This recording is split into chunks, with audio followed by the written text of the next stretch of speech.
अमरावतीत 26 एप्रिलला मतदान होणार आहे। 2672 मतदान केंद्रांवर साहित्यांसह मतदान पथकांना पोहोचवणे आणि दुसऱ्या दिवशी रात्री परत मुख्यालयी परतवणे हे सर्वात मोठं काम आहे। यासाठी किमान 538 वाहने लागणार आहे, तर यात सर्वात मोठा वाटा हा लाल परीचा राहणार आहे।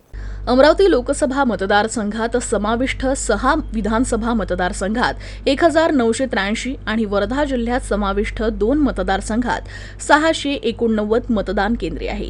या सर्व मतदान केंद्रांवर मतदान साहित्यांसह अधिकारी आणि कर्मचारी यांना 25 तारखेला पोहोचवणे आणि 26 ला मतदान प्रक्रिया आटोपल्यानंतर परत आणणे हे जिकिरीचं काम राहणार आहे। त्यातच मेळघाट मतदारसंघ दुर्गम भागातील काही मतदान केंद्रांवर इतर केंद्रांच्या तुलनेत 1 दिवसांपूर्वी म्हणजेच 24 तारखेला मतदान पथके रवाना होतील। मतदान प्रक्रियेसाठी आवश्यक साहित्य संबंधित GRO यांच्याकडे पाठवण्यात आले आहे। दरम्यान प्रवाशांची काही प्रमाणात गैरसोय टाळण्यासाठी अन्य विभागाच्या गाड्यांचा वापर केला जाणार असल्याची माहिती आहे।